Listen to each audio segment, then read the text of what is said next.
Sí. Ahora, Ah, te habías olvidado poner a grabar. sí. Bueno, bueno, vamos de vuelta entonces. Decíamos que los vicios de la voluntad, ¿sí? Atacan lo que sería la intención, los componentes de la voluntad, que era la intención y la libertad. Los vicios de la voluntad son el error o la negligencia, el dolo y la violencia. ¿Sí? En tanto que el error y el dolo atacan la intención, la violencia ataca la libertad. Vamos a ver en qué medida. Vamos a hablar primero del error, entonces. Cualquier error genera vicio de la voluntad o genera la posibilidad, el vicio de la voluntad trae aparejado la nulidad del acto jurídico. ¿Sí? O sea, no es poca cosa. ¿Cualquier error genera la nulidad o afecta la voluntad? No, de ninguna manera no. Y acá tenemos que diferenciar, porque el error puede ser de dos tipos. Puede ser de hecho o puede ser de derecho. Ujú. ¿Sí? El de derecho no es admisible como vicio de la voluntad, porque hay un principio legal que dice que la ley se reputa conocida por todos. ¿Sí? Es decir, yo no puedo decir, no sabía que había una ley que impide matar. No puedo decir que hay una ley, que yo no sabía o no conocía que existía tal o cual ley. La ley tiene una publicidad ficticia, ficta, digamos, que es cuando por eso se publica en el boletín oficial. Desde el momento que se publica, se supone conocida por todo el mundo. Por eso, el error de derecho no es un error excusable ni que afecte la voluntad. Vamos al error de hecho. El error de hecho, ¿sí? Lo podemos diferenciar en varias subcategorías. Yo les recomiendo, el error de hecho está plasmado en lo que sería entre el artículo 265 y 270. Son solo 5 artículos, 265 en particular, es el que marca varios ítems de cuál sería ese error de hecho que permite considerar viciada la voluntad. ¿Sí? Por lo pronto vamos a decir que tiene que ser un error esencial. ¿Sí? ¿Cuándo decimos que un error es esencial? Bueno, el error esencial es cuando, por ejemplo, y vamos a tomarlo como ejemplo para no aburrirlos con técnicas jurídicas, sino que es algo más plasmado, más plausible de entender por ustedes. El error puede ser en la persona, por ejemplo. Yo estoy contratando con vos, José, y en realidad no estoy contratando con vos, sino con otra persona y me confundí de persona. Eso sería un error, ¿sí? En la persona y ese error sería esencial. El otro tipo de error que podemos tener es, por ejemplo, en las cualidades de la cosa. Yo pensé que compraba un reloj sumergible y en realidad no es sumergible. ¿Sí? Ujú. La calidad de la cosa hace a mi interés en realizar el acto. Por ejemplo, o sea, yo quiero comprar un reloj sumergible Claro. y resulta que la cualidad de la cosa no la tiene. Entonces se dice que está viciada mi voluntad. Puede ser en el acto jurídico que estamos haciendo, lo que estamos realizando. Por ejemplo, el ejemplo sería, yo quiero venderte mi casa y vos entendés que te la estoy donando. ¿Sí? Entonces hay Mm. una confusión entre las partes en el acto jurídico. Eso sería un error en el acto. Un error en el objeto. Yo estoy vendiéndote una casa, vos me estás comprando una casa, pero yo te estoy vendiendo una casa que está en Capital Federal y vos entendés que me estás comprando una casa en Carlos Paz para irte de vacaciones. Claro. Bien, estos serían los errores esenciales que podrían viciar. Obviamente todo esto está sujeto a una prueba porque como el vicio de la voluntad trae aparejada la nulidad y la nulidad es excepcional de un acto jurídico, ¿sí? Entonces nosotros tenemos que entender que por principio va a prevalecer el acto jurídico. Hay que acreditar ese error, ¿sí? Esencial para que hablemos de vicio de la voluntad. Vamos al siguiente vicio que sería lo que se llama el dolo. El dolo es intención. Ujú. Los delitos dolosos son los delitos hechos con intención. El dolo no es más que eso, es intención. ¿Intención de qué en el caso del vicio de la voluntad? La intención es Mm. de dañar al otro contratante con el que vos desarrollás el acto. Entonces, se dice que el dolo es un vicio de la voluntad de un acto jurídico cuando se está afirmando algo falso o se está disimulando lo verdadero, con un artificio, como con un ardid. Es Ujú. una suerte, digamos, de estafa, por decirlo de alguna manera. Yo sé que te estoy vendiendo una botella que está rota y vacía de contenido, pero te lo pongo en una caja, te la cierro con un moño y te la estoy vendiendo como si estuviera entera. En un ¿Sí? caso propio nuestro, el modificar o alterar una historia clínica para ocultar algún error o alguna situación que pasó, ¿estaría dentro Eh, de esa situación? ¿Es con dolo, digamos, si yo modifico no los hay manera valores? no hay manera de modificar valores o alterar una historia clínica sin dolo, Ah, para mi gusto. claro. Pero no estamos hablando de un acto jurídico en los términos de los vicios de la voluntad. Ah, A ver, para que se entienda y se pueda entender esto, el acto jurídico es el que genera, te vuelvo a repetir, a ver, tiene por fin inmediato la adquisición, modificación o extinción de una relación jurídica. ¿Sí? ujú. Lo que podría suceder de esa forma es que el paciente, si vos lo querés aplicar a lo de ustedes, es que el paciente en su propia historia clínica se dé el alta. Ah, eso sería, ¿qué te Claro, dice? no sería la modificación de un valor, porque la modificación de un valor, si bien sin ninguna duda es con dolo, ¿sí? Pero no está viciando ninguna voluntad de ninguna, digamos, si bien es un acto jurídico, no es un acto jurídico que genere obligaciones. Claro. En todo caso, podríamos ya estar en el rango de lo que sería el delito penal, de un encubrimiento, de una mala praxis, Mm, o de otro tipo de situaciones, pero no tiene que ver con las obligaciones y los contratos. claro. ¿Sí? A lo que está más determinado lo que es el acto jurídico y el vicio de la voluntad.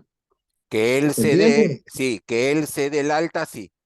Que el paciente se dé Eh, el alta, está viciado. exacto. ¿Sí? Obviamente sería dolo en este caso y está viciando tu voluntad porque vos no se la diste.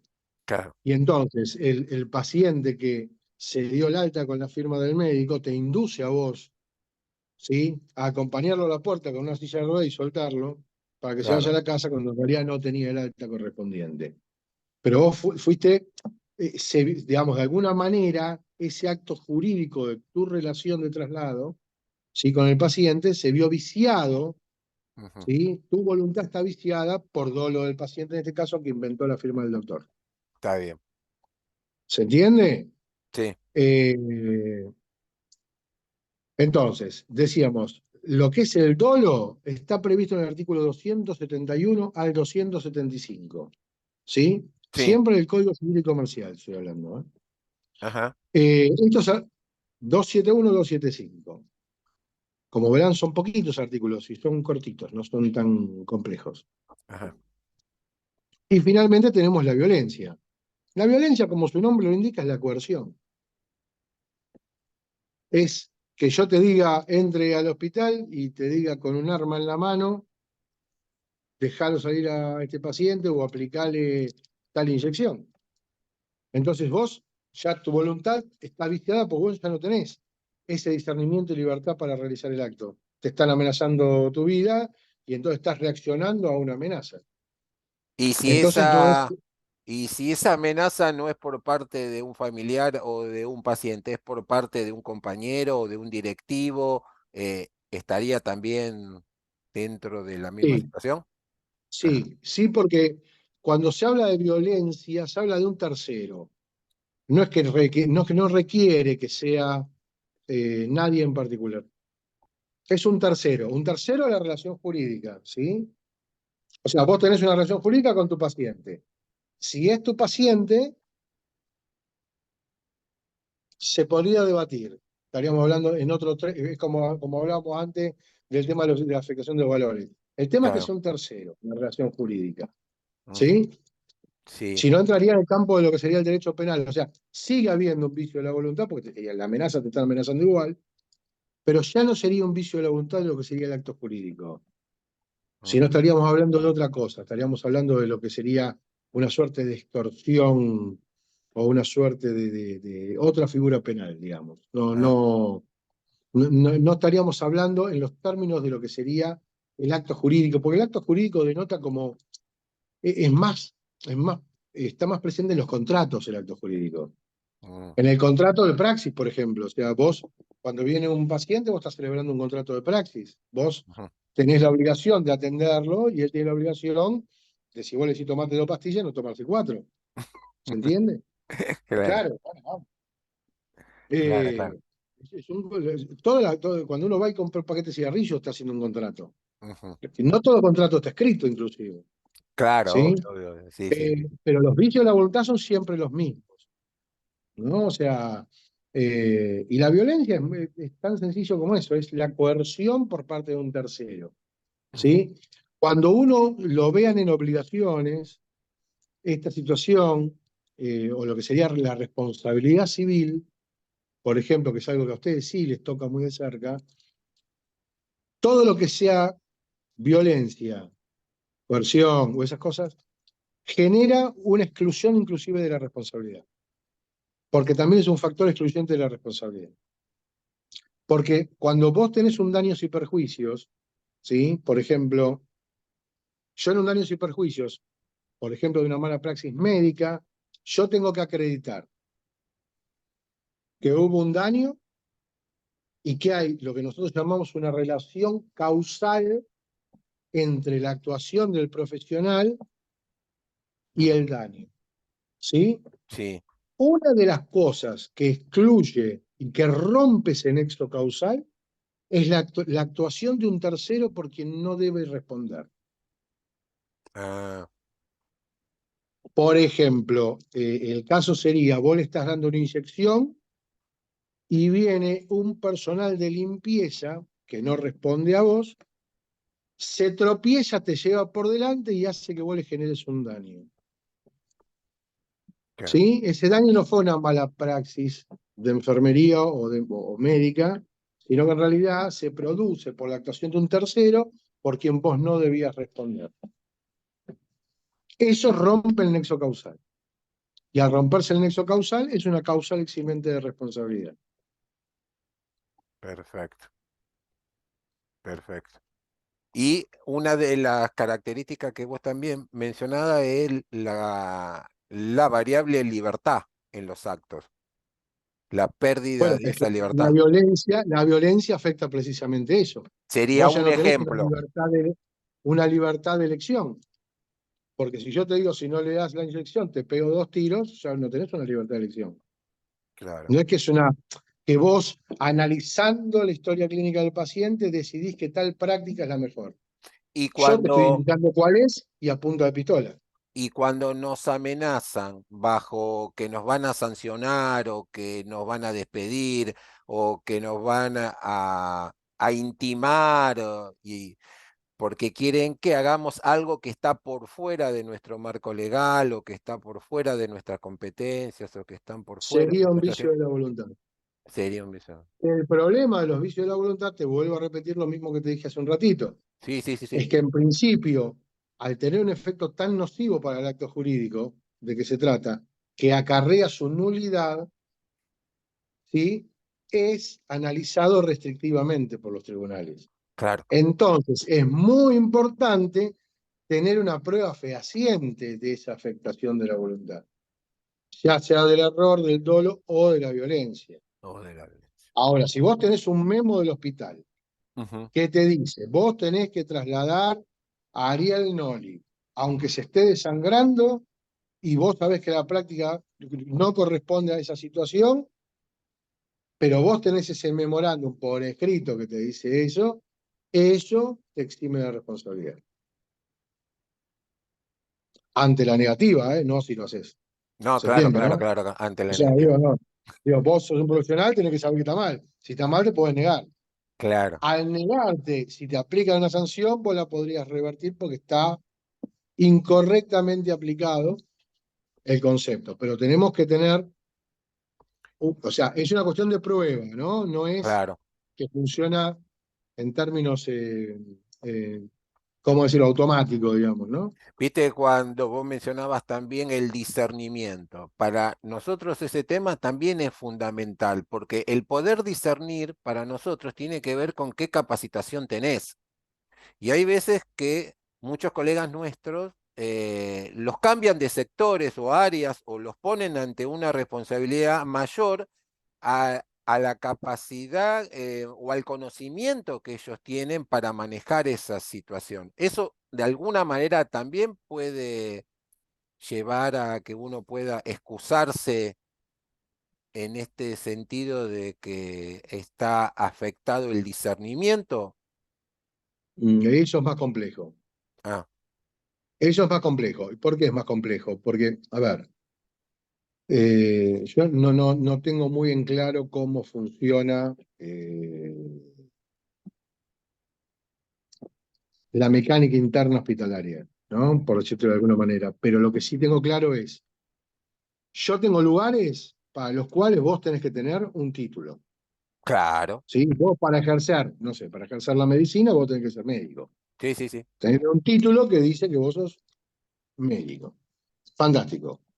Si vos tenés el título, tal vez ese título vos sepas que no te alcanza para analizar determinada cuestión o para realizar determinada práctica, porque vos no te especializaste en esa práctica, pero eso no quiere decir que no estés habilitado para hacerlo. Claro, es Te lo como, traslado, te lo traslado a mi profesión que conozco más, sí. ¿sí? Yo como abogado puedo ser abogado laboralista, previsionalista, penalista, civilista, de familia, previsional, administrativista, de lo que se te ocurra. Yo firmo y firmo y vale, mi firma vale para todos lados. Eso no quiere decir que uno haya determinados, y yo soy uno de los convencidos, pero en su profesión no funciona así, de que en realidad un abogado puede contestar todo, Ujú. porque sabe de todo en realidad. El problema es que hay algunas cuestiones muy específicas que de golpe tener una especialización te da un poquito de ventaja respecto del resto en cuanto a la práctica. Entonces, si a mí, que yo soy, por ejemplo, eminentemente civilista y comercialista, me nombran mañana juez previsional y la verdad que no estaría bueno para los que vengan a plantearme un expediente a mí. Más allá de que para mí sería bueno en el bolsillo, digamos. Ahí levantó la mano el primer valiente que es Oscar. Dale, Oscar, Vamos. pregunta. Aprovechá, que hoy es el día. Para que no escucho. No, no, yo por ejemplo tengo un ejemplo claro cuando nosotros, por ejemplo, nos mandaban a hacer traslado y no teníamos ni un contrato, nos hacían subir en la ambulancia como obligándonos a trasladar chiquitos o pacientes adultos, tanto para otro nosocomio como para hacer algún estudio. Ese sería un ejemplo claro, ¿no? Claro, claro, Claro, claro. porque yo tengo entendido que para que estén en ambulancia tienen que tener determinados requisitos y determinadas prácticas, además del título habilitante. Y además tienen que tener algún tipo de cobertura. Por ejemplo, o sea, si vos sos un médico de hospital, no es probable que tengas un accidente de tránsito dentro del hospital. Digo, si estás en una ambulancia que anda pasando en rojo ante la emergencia, naturalmente existe la posibilidad de que vos tengas un accidente. Entonces, requiere determinadas cuestiones, me sale colateral, pero no sería complementaria, sería la palabra, ¿sí? Que deberían garantizarte. Y si eso no te lo garantiza, de alguna manera te están modificando sustancialmente lo que sería el contrato de trabajo, y de alguna manera, si te obligan a hacer algo para que lo que no estás preparado, si de alguna manera están viciando tu voluntad en tu contrato de trabajo, porque te están obligando a realizar una tarea para la cual vos no estás preparado. Claro. Justamente Oscar con Ariel nos está ayudando para contestar o para iniciar una aclaración de certeza también ante situaciones que pasan, esto que vos decís, desgraciadamente en muchas jurisdicciones se está obligando y castigando a aquellos que no lo quieran hacer a este tema puntual que son los traslados terrestres, donde la normativa nacional y provincial dice claramente que solo lo podemos hacer los profesionales con la compañía del médico y no solos. Quiere decir que, bueno, todo esto justamente se hace necesario que nosotros lo podamos plantear con el resto de los compañeros en que puedan ver la importancia que es estar trabajando por fuera de nuestro marco legal y que necesitamos el amparo de la justicia para que nos aclaren ciertas cosas, porque si no muchos creen que porque son médicos nos pueden obligar a hacer cualquier cosa. Lo que recién comentaba Ariel, médicos si es recién recibido, el título lo habilita para hacer cualquier cosa, pero no creo que un médico recién recibido se va a poner a operar si no tiene la especialización de cirugía.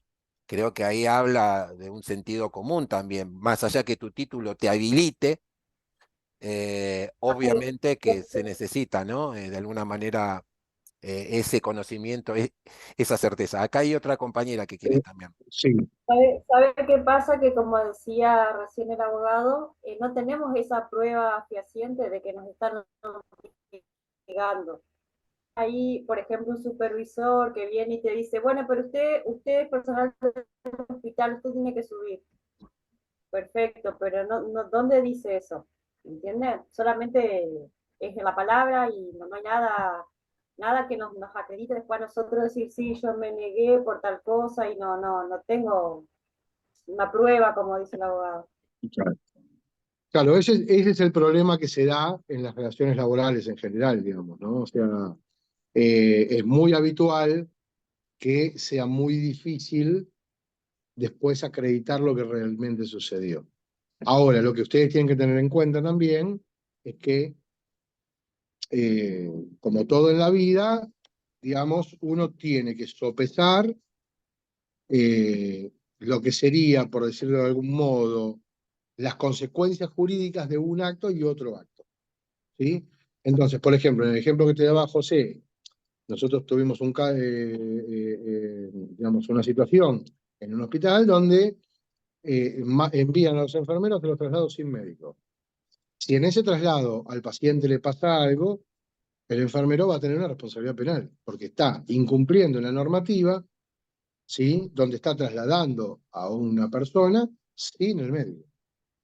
Si les llega a pasar algo, bueno, tiene una consecuencia jurídica. Por eso es importante que en todo caso, cuando nos piden cosas que están por afuera de la ley, uno intente que esa situación se dé o adelante de testigos, o que se haga por escrito, o que se deje constancia en la historia clínica.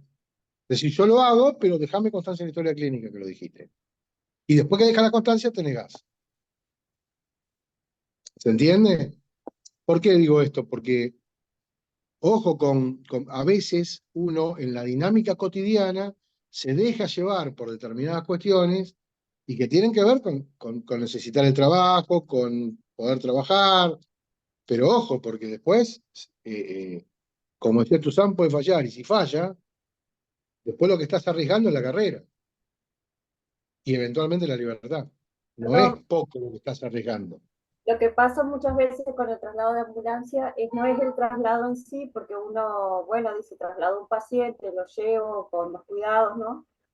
Porque tiene la expertez, pero a veces te dicen, por ejemplo, pasó hace poco con una colega que se negó, y muy bien que se negó, que querían trasladar a un paciente que no estaba estabilizado, que estaba con una transfusión en proceso. Entonces esa paciente dice, no, ese colega dice, no, hasta que no termine de transfundirse, que termine de pasar la unidad, no voy a subir con el paciente. Entonces, ahí como que no, ya tiene que salir, que ya tiene que salir, que no, que todavía no subo, y ahí se armó medio un problema, un vaya y venga, pero también pasan esas situaciones, apuro muchas veces de un médico que ya salga, y no porque no es lo más aceptado para el paciente, y uno lo sabe, pero a veces tiene uno que es nuevo, que no tiene ese como pararse y decir, no, mira, si no es, pasan estas cosas que suben con pacientes que no están estabilizados, que corren más riesgo arriba de la ambulancia que estando dentro de un showroom, por ejemplo, de una guardia. Bueno, ahí está. Vos tocaste justamente el fundamento por el cual te tenés que negar a hacer algo que genere más riesgo que beneficio para un paciente. Miren, esto que dijo Ariel es fundamental. Un compañero que tenía formación legal lo entendió por la mitad. ¿Vieron que dijo Ariel? Pedile por escrito lo que te está diciendo verbalmente. Él lo pidió, pero cometió el error de que se lo escribió y lo hizo. ¿Cuál era la indicación? Pasar 17 ampollas de cloruro de potasio. Y él le decía, eso mata, doctora. Vos le pasás eso porque yo soy la médica, se lo diluís en tanto, así lo pasás. La mina había hecho mal el cálculo de dosis. Y él le decía, pero esto lo va a matar. Bueno, me lo escribe. Y en vez de decir que se lo escriba y después negarse y llamar a un supervisor y hacer todo, no, va, se lo cuelga. Obviamente, a los 15 minutos el paciente murió. Moraleja de todo esto, ¿qué pasó después? La indicación de la médica desapareció. Porque en los hospitales se mata gente, ¿no? Eso no lo vamos a decir acá. Adelante, Ariel, pero digamos, no es que todos mueren Me dejas por tranquilo. por el dios de Spinoza, ¿no? O sea, la naturaleza, no. Muchos son por nuestros errores, que muchas veces son errores evitables. Es más, la simulación clínica surge justamente porque una madre se quejó por la falta de comunicación entre los profesionales, que no se escuchaban, no se entendía, y su hijo fallece por un error del equipo de salud. Y ahí ella comienza con toda la cuestión en Estados Unidos en la década del 70 de desarrollar justamente estos espacios de entendimiento en donde nos tenemos que poner de acuerdo. Pero esto que vos dijiste es fundamental. Mirá, en el caso puntualmente que no queremos mencionar dónde, el director del hospital dice que, y le hemos pedido que lo ponga por escrito y se rehúsan a poner las cosas por ahí, pero dice que sí, que hagan solamente los traslados de baja. Pero ojalá nosotros tuviéramos las normativas nacionales y provinciales que nos dan esa responsabilidad. No tengo duda que, como pasa en muchos países los médicos no van en las ambulancias, pero hay una normativa legal que forma a paramédicos o a licenciados en enfermería y les da las competencias y las incumbencias para que ese traslado se haga, que en caso de que ese profesional necesite hacer una práctica, esté habilitado para poder hacerlo. Y si tiene que consultar por radio que va a poner una droga o va a hacer tal cosa porque el electro dice asistolia, lo puede hacer, ¿entienden esto? Ahora, nosotros subirnos a una ambulancia a ciega, pensando que no va a pasar nada cuando sabemos que puede pasar de todo, y más allá que no hay ART, no hay plus por tarea riesgosa, no hay nada, es como vos decís, quedó en el limbo, como que el paciente fue de un lugar a otro, pero nadie lo llevó. Ahora qué raro, cuando ustedes leen las historias clínicas, van a ver que ahí está el papelito de derivación de un médico y otro médico que recibe. Y nosotros que hicimos todo el laburo, desaparecimos, no figuramos, no existimos. Como la mayoría de las situaciones salen bien, muchas no se judicializa. Pero como dijo Ariel, con que una sola salga mal, salís en los diarios. Profe, y en el caso de que, volvamos al tema de la transfusión, en el caso de que yo voy con el médico y el médico dice, sí, vamos, y decide él salir con ese paciente, ahí está viciado mi voluntad, yo digo, bueno, me subo porque voy con el médico, bueno, el médico tomó la decisión y bueno, voy a seguir en todo caso sus indicaciones, ¿no? En el móvil. Ahí en Ah, ese caso, ¿cómo sería el paciente? está, Desgraciadamente le pasó algo en el camino. está muy buena esa que vos decís, ¿eh? Ahí yo tengo mi Sí, pero opinión, pero se la dejo a Ariel primero. A ver, vos, Ariel, ¿qué decís ahora, No, yo entiendo que, a ver, el vicio que hablaba José del traslado era sin médico. Con médico yo entiendo que vos te tenés que subir. Claro. Eh, Estamos hablando desde lo profesional, ¿sí? La cuestión laboral, la cuestión de la falta de RT, la cuestión de la falta del pago, eso estamos hablando de otra cosa, ¿no? O sea, eso también se puede plantear y yo decir, no subo porque no tengo RT, porque no tengo, pero ya no estamos hablando de una cuestión, no subo porque estoy violando una norma, que es una cosa distinta. Una cosa es que yo asuma mi propio riesgo, es decir, si le choca la ambulancia, la RT a mí no me va a cubrir, ¿sí? Porque la RT me cubre a mí dentro del hospital, no dentro de una ambulancia. ¿Estamos de acuerdo? Entonces, una cosa que yo asumo mi propio riesgo, así como no está penado el suicidio, no está penado asumir los propios riesgos.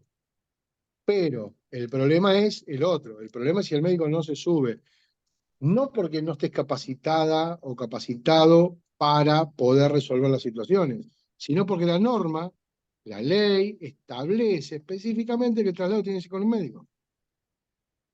Ah, Entonces, si la norma establece eso, no estamos discutiendo si está bien, si está mal la ley, eso es una discusión posterior para dar en el Congreso y para dar en otro ámbito.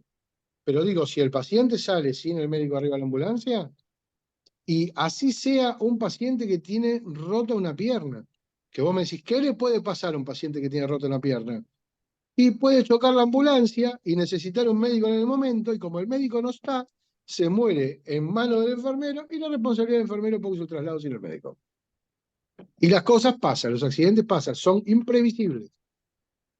claro. Por eso es importante establecer la situación. En el ejemplo que dabas vos, José, del tema de las ampollas, estamos hablando ya también de otra cosa. O sea, una cosa es que uno le diga, ponémelo por escrito, ¿sí?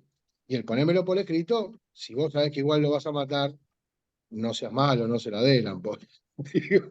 No, pero hay Ahí algunos que hay, creen, no, pero hay algunos, vos sabés, Ariel, a ver, uno en eso tiene que confiar en su propia responsabilidad profesional y en su propia tendríamos sapiencia. que hacer un libro de cuestiones que le podríamos poner título o de bien sea de vida. Hay muchos que creen de que tienen que obedecer todo lo que el profesional médico les dice, aún sabiendo que puede ir en contra de el bienestar de un tercero. Entonces, si lo dijo al médico, no, si me lo dice el médico, No. hay Igual una yo, cuestión como, como nosotros decíamos de los vicios de la voluntad, que no cualquier vicio, sino tiene que ser esencial. Bueno, yo creo que acá en la práctica cotidiana y en la praxis médica o de enfermería, estamos hablando también de lo mismo.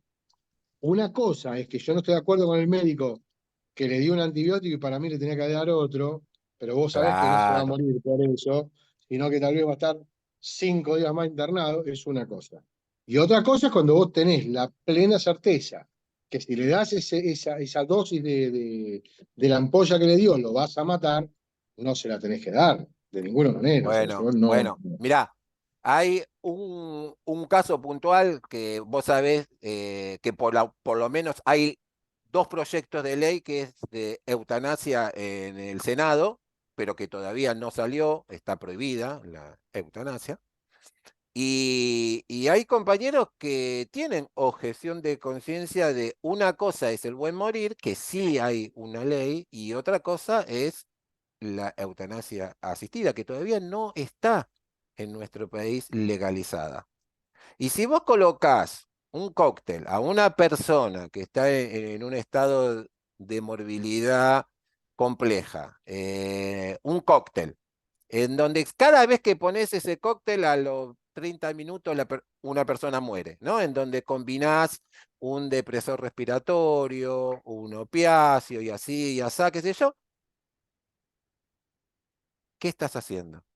Estás terminando con una agonía, de alguna manera estás induciendo a una eutanasia.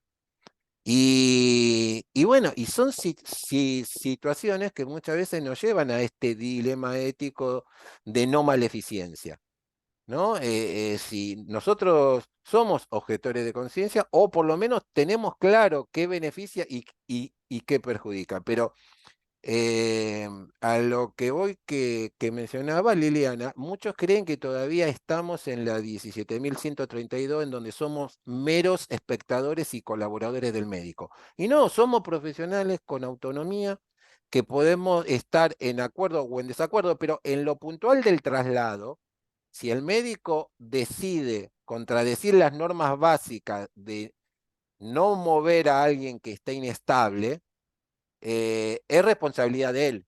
Y en esa cuestión nosotros tenemos que acompañar. Podemos escribir en la historia clínica que no estamos de acuerdo para que después, si esa situación después llega a un acto jurídico, toma una situación de que alguien fue afectado, uno puede decir, no, yo lo escribí, dije que como profesional consideraba que no era, pero bueno, hay de alguna manera por el ejercicio de la medicina quien decide de alguna manera por el resto del equipo. En el único caso que el médico cedió un poco de esas decisiones fue en la ley de salud mental, y todos sabemos a qué llevó, ¿no? A que la ley nunca se pueda cumplir de la manera que se debe cumplir, y ahí piden que por lo menos para internar a alguien haya de 3 firmas 2, como para poder cumplir con el plan terapéutico. Pero quien hoy tiene de alguna manera las decisiones en cuanto al plan terapéutico es el médico. Entonces ahí, Lili, no te queda otra que subir. Pero en este caso puntual que te digo que no lo viví porque no trabajaba con él, porque si no, no se lo dejaba hacer, pero cuando me lo contó, lo quería matar, le digo. Y bueno, y así otras cuestiones particulares. Bueno, ¿quién más tiene preguntas sobre estas cuestiones de los vicios? Porque no hemos terminado. Leen que nos queda tiempo. Teresita, Hola, bueno, Nancy, sí. Yo quería preguntar cuando te cambian de servicio, por ejemplo, dentro de una institución. Yo, por ejemplo, pertenezco a un piso de intermedia y trasplante y se me hizo el comentario, pero no dije nada, de pasarme a colaborar a otros servicios que sé que tiene su gente y justamente es uno de estos de cuidados integrales donde ponen los famosos cócteles. Yo no estoy de acuerdo con eso y necesito ir para ahí porque no estoy trabajando en esa área, pero quieren hacer como una rotación.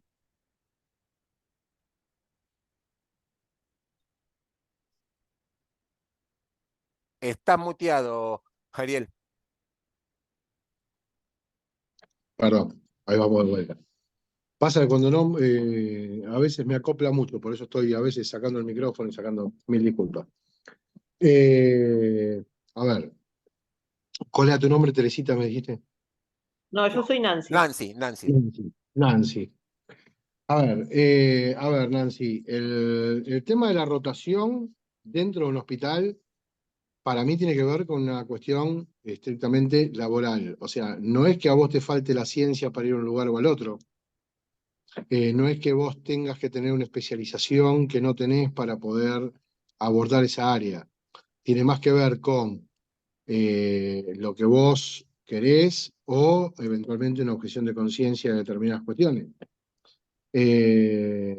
Por eso creo que no entra dentro del tema que estamos hablando.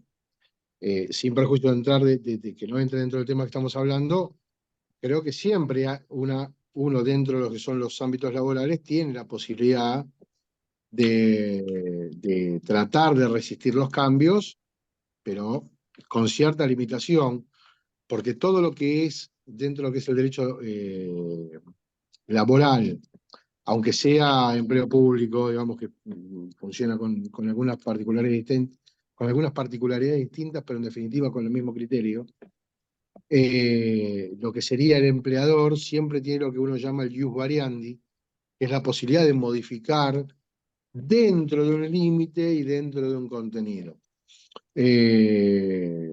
La relación de trabajo, ¿no? O sea, te pueden cambiar un horario de trabajo, una hora más, una hora menos, no si trabajas a la mañana, pasarte a la noche, ¿no? Pero en general existe por lo menos, digamos que la doctrina y la jurisprudencia entiende que existe una amplitud en cuanto al ius variandi dentro de los lugares de trabajo. Aunque yo Eh, tenga firmado que dice que pertenezco a tal sector. Mi Sí, sí, sí, contrato sí. dice que pertenezco a tal sector. Y las veces que me cambiaron de turno, yo siempre fui muy de tener las cosas claras. Cuando me han cambiado de sector, le digo, puesto fijo, ¿qué horario? Tal. Entonces a mí sí me firman, me hacen firmar los contratos, todo bien. Hace muchos años que estoy. Es un lugar privado. Otras compañeras hace meses que las pasean por todos lados, pero le digo, ¿vos firmaste? ¿Qué arreglaste? No, nadie firma, no saben nada, o sea, del puesto fijo. Yo No, sí, no, siempre, porque si vos tenés un siempre. contrato que establece en un lugar, deberías Sí, laburar el en mío ese lugar. tal piso, tal horario, estuve en otras áreas, pero siempre se me renovó el contrato, se me cambió el contrato, no se renovó, se cambió a los sectores que estuve y con los turnos que estuve. Pero ahora surge esta posibilidad de ir a un lugar que es así de estos de cuidados integrales.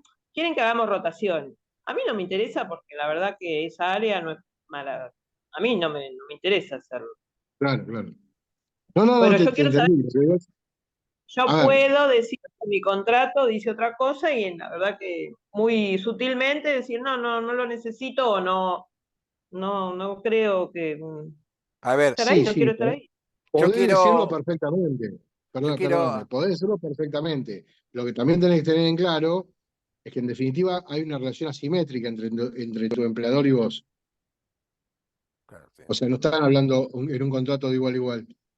¿Sí? O sea, no es entre un paciente particular y vos que tal vez tengas una relación de simetría. Cuando vos estás hablando de una clínica, la clínica tiene más poder de decisión en cuanto a determinadas cuestiones, porque también ellos pueden tomar, así como vos tenés el derecho de decir, no, yo tengo el contrato en el cuarto piso, quiero terminar en el cuarto piso, ellos también tienen la posibilidad de cuando termine el contrato decir no te lo renuevo. ¿Entiendes Eh, lo que digo? sí, vos sabés, Ariel, que hay algo que está surgiendo en hospitales públicos y en hospitales privados, que es que al personal nuevo que ingresa, cuando firman el ingreso, se les dice que son trabajadores del hospital y que de alguna manera, para justamente romper con esta cuestión de servicios y demás, y que se flexibilice la posibilidad de poder rotar. Ahora, veamos las leyes que nosotros vimos, tanto la 24.004, por un lado, que nos dice que nosotros tenemos derecho a capacitaciones. Quiere decir que si a vos te pasan a un servicio por el cual necesitas una capacitación específica, porque, por ejemplo, para que entienda Ariel, a vos te mandan a un servicio de oncología, tenés un manejo de quimio y de cuestiones que son muy específicas, que no está en el conocimiento básico, de alguna manera, que necesita que vos acredites un conocimiento. Entonces, la institución tiene la obligación de capacitarte para poder desarrollar ese tema. Pero ahora vamos a la misma ley. Vamos, no a los derechos que tenemos, sino a que hoy justamente vamos a verlo, que es el capítulo de las disposiciones varias, ¿no? Que es uno de los últimos capítulos. Ese capítulo que se reglamentó poco, pero por lo menos está el artículo, habla de que hay servicios dentro del hospital que son insalubres. Y ustedes saben que para que se le dé de alguna manera cumplimiento a la insalubridad para que vos después tengas los beneficios de licencia, que puedas tener un aporte diferente, una jubilación diferente, todo lo demás. Vos en tu recibo tiene que figurar que vos realizás en un servicio, no sé, infecto contagioso, de oncología, de imágenes, en donde hay rayos y demás, digamos. Está descrito en el artículo que hoy vamos a ver cuáles son esas áreas que son consideradas de insalubridad. Emergencia, por ejemplo. Traslado, como recién mencionó Ariel.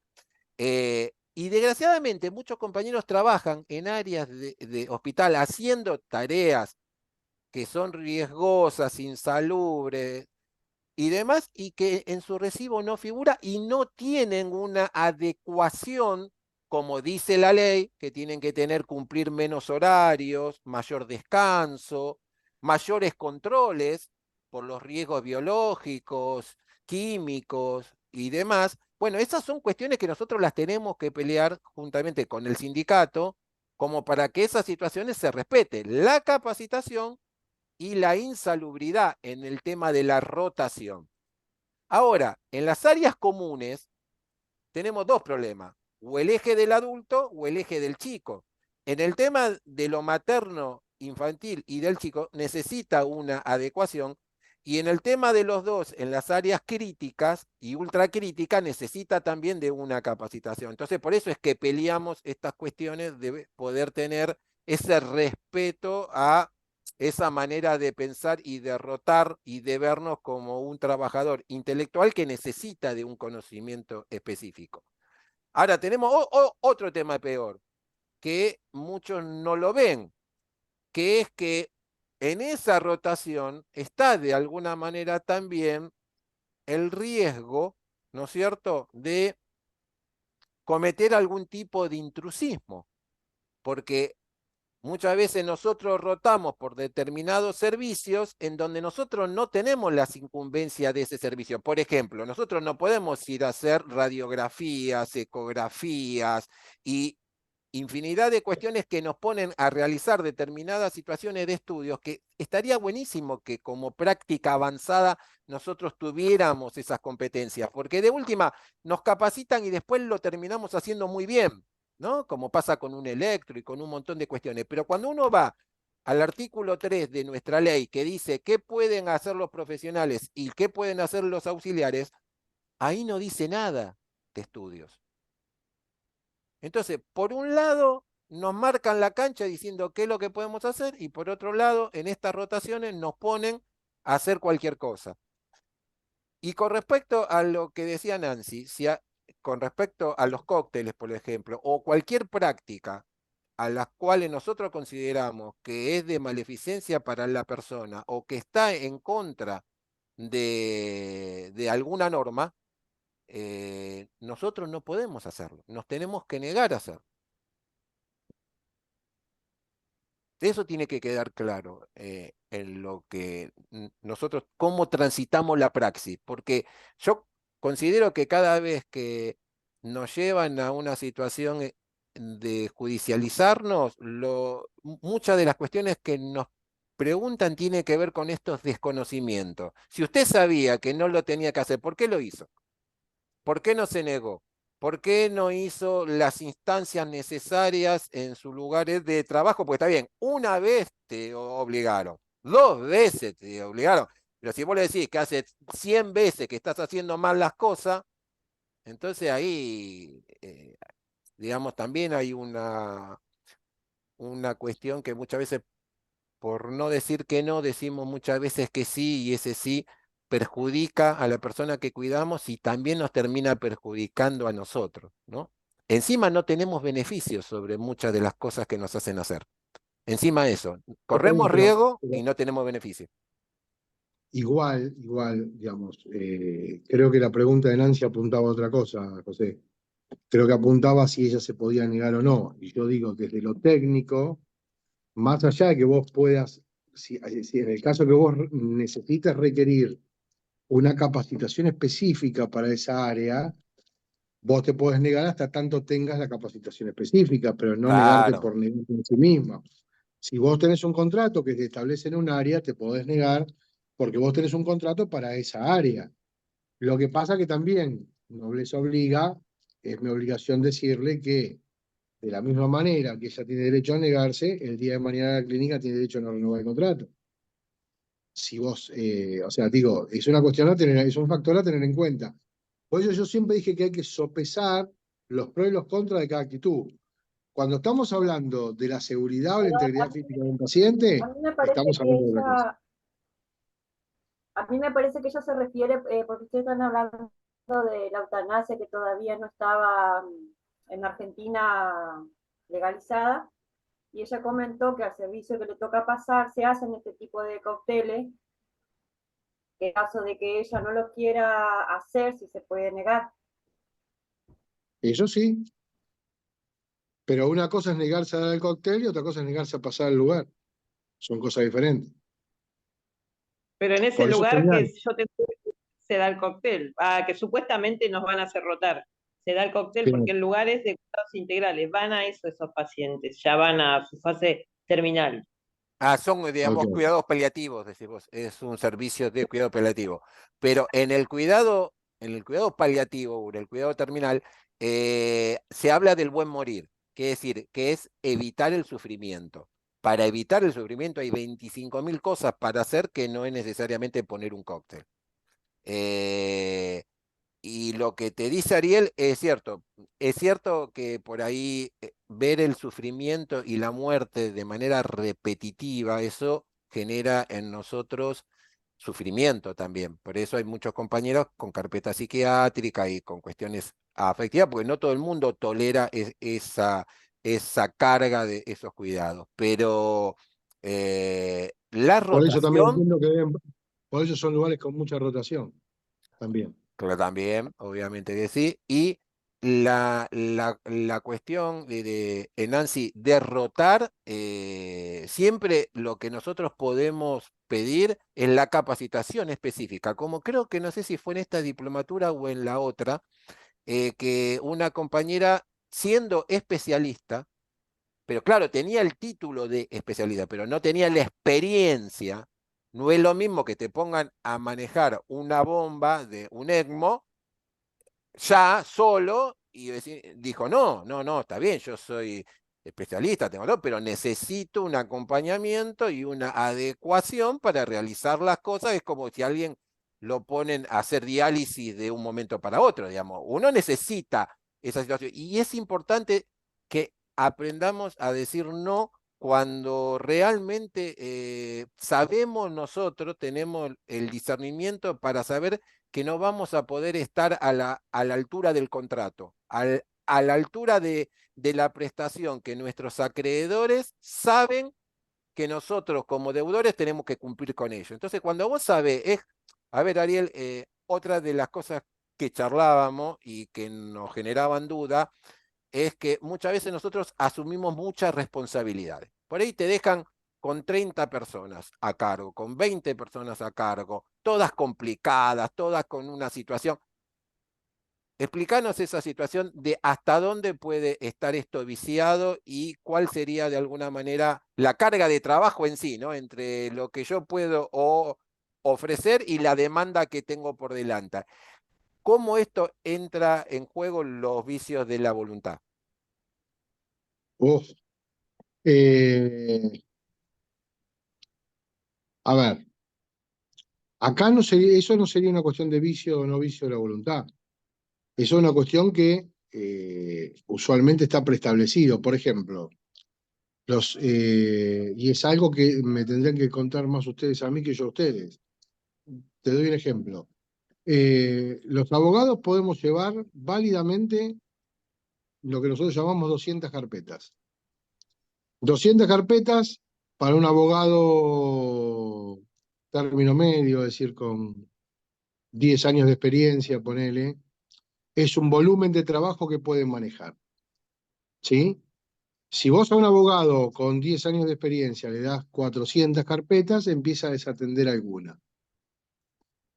Vos ya sabés que vos sabés que vas a desatender alguna carpeta. Entonces, se entiende que cuando vos superas las 200 carpetas, o empezás a derivar asuntos, o contratás a una persona que te asista para poder llevarla. Porque una cosa es llevarla y otra cosa es controlarla. ¿Sí? Cuando vos tenés 30 años de experiencia y tal vez el número baja un poquito, contrariamente a lo que se podría pensar, porque en realidad si vos tenés 30 años de experiencia, tenés mi edad, y si tenés mi edad, ya no te da la atención para llevar 200 carpetas, sino 150. Cuando vos ya tenés más de 150, empezás a desatender carpetas. Nosotros tenemos carpetas, las carpetas son juicios. Los juicios son derechos de la gente, ¿sí? Son importantes, pero no es como el caso de ustedes que tienen seres humanos y vidas pendientes. Entonces, ¿cuántos podés atender vos? Y eso lo saben ustedes. Yo no sé cuánto puede atender a un enfermero sin desatender a un paciente. No, vos sabés que justamente lo charlábamos con ellos y con la Lo que sí otra está claro es que sería diploma. muy importante, perdóname, que tengan una medida ¿sí? Más o menos, pero una medida, y que eso sea establecido. Si yo tengo entendido que en la ley de enfermería eso no está, No, y no va a estar, pero sí porque tampoco está. está en la ley de los abogados, pero yo te puedo decir por experiencia que funciona de esa manera. Sí, no, está bien. En nuestra ley del ejercicio no habla de ratios, pero sí había una disposición que la vetó esta gestión en donde decía claramente cuáles eran las unidades de producción de enfermería. Ahora pasamos a una directriz donde desgraciadamente no hace un detalle de eso, pero en las jurisdicciones que quedó la por medio de una ley, el reconocimiento a esa resolución, que es la 194/95, ahí dice claramente cuáles son las UPE y para cada diferente tipo de cuidado moderado, crítico y demás, mínimo y demás, vos tenés que dar. Pero hoy en día, desgraciadamente, las instituciones, sabiendo que al tener una dotación incompleta, corres más riesgo de no cumplir con los acreedores, porque vas a tener que dejar cosas sin hacer, de alguna manera, porque el día tiene 24 horas, esto es así de claro. Totalmente, claro. Entonces, lo que nosotros estábamos charlando en las últimas clases es esta situación de que todos los deudores, ¿cómo es este tema de las responsabilidades? ¿Tenemos de alguna manera alguna responsabilidad societatis en el sentido de que nosotros como grupo de trabajo de un servicio, si quedan cosas por hacer y nuestros acreedores se quejan o esas situaciones que quedan sin hacer ponen en riesgo la salud de nuestros acreedores, ¿somos todos responsables o es una responsabilidad que es según la cuota que cada uno tiene? ¿Cómo lo ves vos? Depende qué responsabilidad estés hablando. La responsabilidad civil puede ser colectiva, la responsabilidad penal no. Perfecto. Es decir, que nosotros estábamos Es viendo decir, la civil en una parte porque la penal la responsabilidad algo civil podría ser colectiva de todo un servicio, sí. bien. Pero, Nosotros, a ver, como todo, o sea, cuando todos somos culpables, ninguno es culpable. ¿Viste cuando dice en la sociedad, cuando dice la culpa la tenemos todos? Mentira, no la tenemos todos. La tienen algunos que nos dicen que la tenemos todos para que ellos no sean culpables. Eh, acá te pasa lo mismo, digamos, o sea, cada culpa en definitiva va a ser del jefe de servicio, que sabe que eso no se puede cumplir, que sabe que no se hace, que mira para el otro lado porque no quiere tomar 3 enfermeros más, o 2, o 1, o 40. Está claro, bien. Lo que yo digo es, vos sí tendrías que estar cubierto en el sentido de decir, bueno, a ver, si yo sé que puedo atender bien vos tenés una unidad de terapia intensiva. ¿Sí? La unidad de terapia intensiva tiene una cantidad de camas. Todas las unidades de terapia intensiva tienen una X cantidad de camas. Y generalmente un servicio de UTI tiene una X, tiene que tener para abrir, y esto me consta, una X cantidad de médicos y enfermeros para poder abrir el pabellón. Yo te digo porque esto yo lo hablé con el director del Hospital del Jericho en su momento. Me lo comentaba él. Así que supongo que debe ser igual ahora. No debe haber cambiado. Que estaba protestando en ese momento porque tenía un pabellón de una UTI con todo equipado y no la podía abrir porque no tenía enfermero en ese momento. O sea que me queda claro que eh, como que hay un requerimiento de una cantidad de gente para trabajar en ese servicio. bien, Yo digo, esto es matemático. Si yo tengo 12 camas y necesito 4 enfermeros, es porque cada enfermero puede atender 3. bueno, perfecto. Vos sabés que en la práctica, cuando en los servicios críticos o en los no críticos también pasan. Cuando no hay médicos, automáticamente se bloquean camas, porque no va a haber un médico a cargo de los nuevos ingresos. Entonces, me ha pasado 1000 veces, tanto en áreas abiertas como áreas cerradas. Si no hay médico, se bloquea. ¿Cómo está pasando hoy en La Matanza, en el Hospital Niño de San Justo, que la guardia está cerrada? ¿Por qué? Porque no hay médicos. Enfermeros hay, pero no hay médicos. Ahora, Okay. cuando hay médicos, pero no hay enfermeros, no bloquean cama. Es imposible que consigamos que con el mismo raciocinio de que si vos entendés de que cuando no tenés médico tenés que bloquear la cama. Cuando no tenés enfermero, también tenés que hacer lo mismo. No, por ahí Es dejan a lógico. uno solo para 6 personas ventiladas o uno solo para 4 personas ventiladas, digamos, con una sobrecarga y con un estrés, y no es que te van a pagar 4 veces más tampoco, pero No, no bueno, sé. pero ahí vos tenés una posibilidad que es elevar una nota a la dirección del hospital manifestando la situación. Entonces, si vos decís, yo para este servicio requiero 3 enfermeros, pero está funcionando con uno solo, el que está funcionando debería elevar una nota diciendo, es un servicio previsto para 3 enfermeros, estoy funcionando yo solo. Corríjanlo.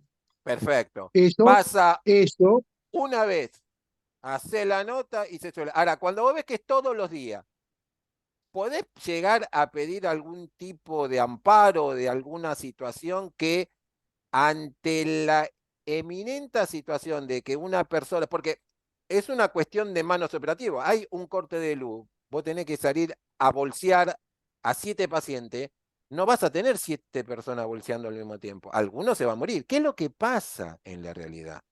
Por eso tenemos más muertes los fines de semana largos que los días de semana, porque ¿qué es lo que baja? La cantidad de personas que hay cuidando, no es que el día tiene más horas o el día tiene. Eso es claro. casuística, es así, digamos, pero entonces siempre estamos expuestos a situaciones en donde la pregunta que nosotros nos hacíamos en las últimas clases era, cuando hay errores tan groseros como los que estamos charlando, eh, si no tiene que ver con que el caso esté viciado, ¿puede de alguna manera la situación hacer que la responsabilidad no sean de lo que desgraciadamente siempre están poniendo el cuerpo, sino que pueda de alguna manera subir hacia otros? Bueno, si vos, a ver, si vos estás en una unidad de terapia intensiva o en una unidad de terapia intermedia donde tiene que haber 3 enfermeros y donde el servicio del hospital o la clínica están funcionando con uno solo, y ese uno señala a la dirección del hospital o de la clínica esa circunstancia 1, 2, 3 veces, si antes de que vos lo hagas la 4ª vez, porque vos a quién se lo podés pedir, solo a la clínica, al director de la clínica o al director del hospital. Claro. No es una decisión tuya tomar un enfermero. Entonces, en tanto y en cuanto vos hayas señalado la cuestión, yo entiendo que vos tenés un factor de eximente de responsabilidad, digamos, ¿no? Porque, o sea, el tema es hacerlo, ¿no? O sea, el tema es cubrirse. ¿Cubrirse cómo?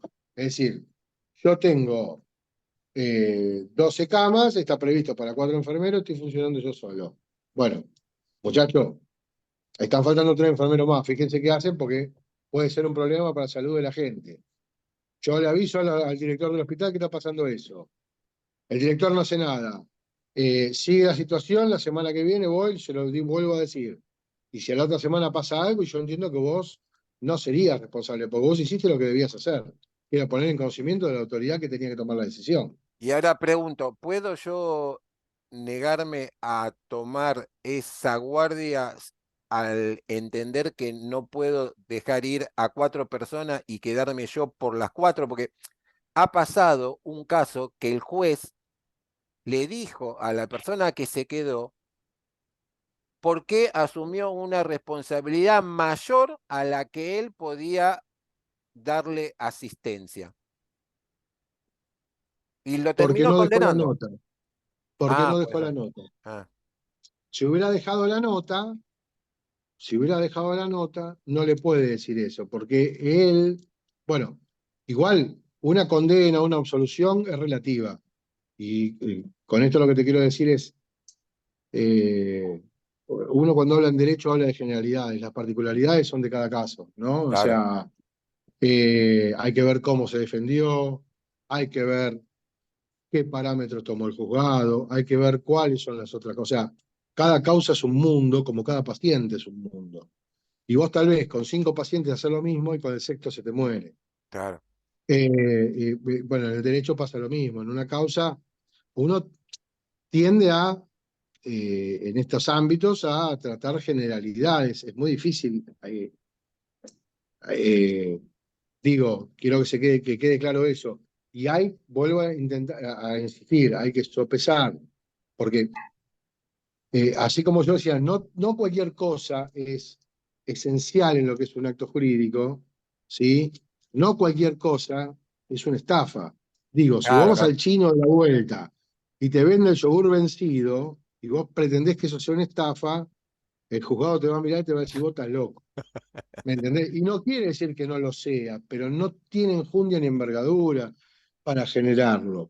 ¿Se entiende lo que digo entonces? Cuando vos tenés una situación de esas, eh, por eso te digo, cada cosa tiene su correlato, cada cosa tiene su importancia. Por eso yo digo siempre sopesar, ¿no? Es decir, ¿qué es lo que tengo en juego? Por un lado tengo en juego mi fuente de trabajo, porque si yo me niego puedo perder el trabajo, hay que tenerlo en cuenta, no es poca cosa. Pero del otro lado estoy jugándome eventualmente la libertad y la matrícula. Bueno, ahí la pienso de otra manera.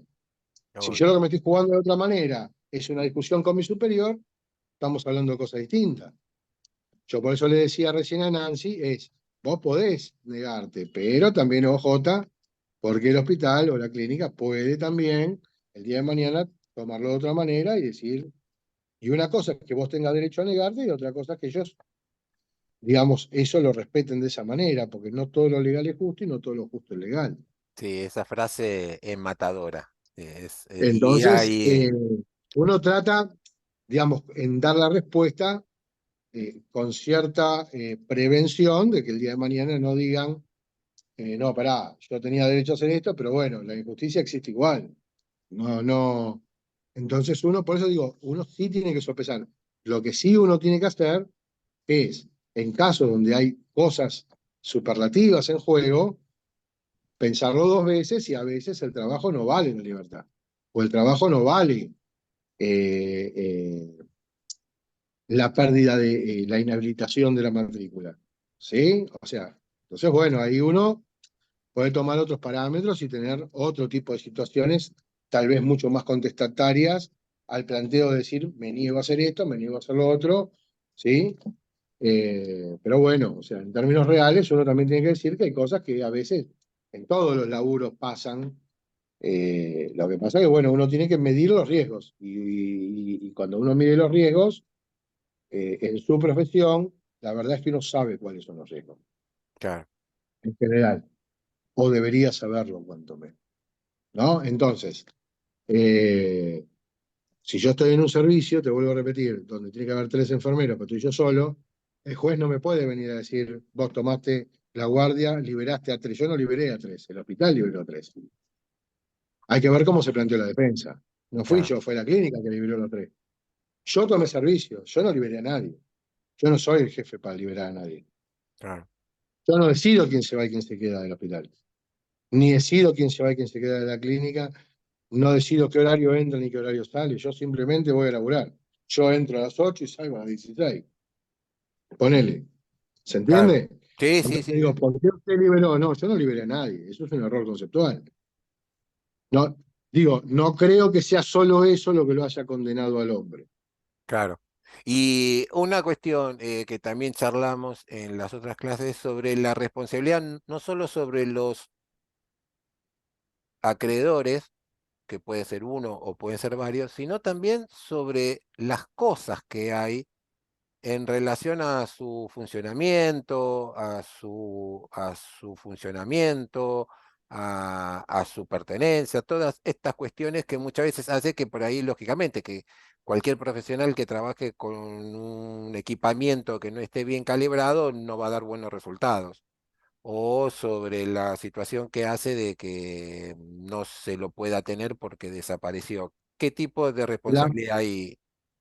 es lo mismo que en lo otro. Es lo mismo que en la falta de personal.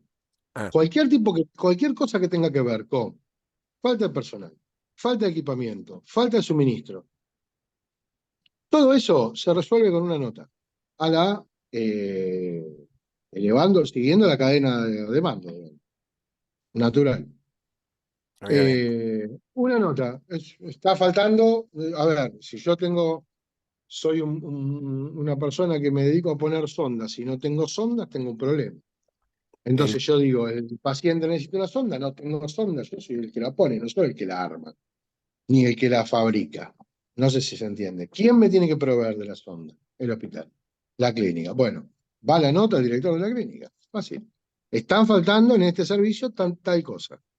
Tal máquina está funcionando mal, tal lector está funcionando mal. Informar al superior lo que está pasando mal. Eso es lo que a vos te cubre.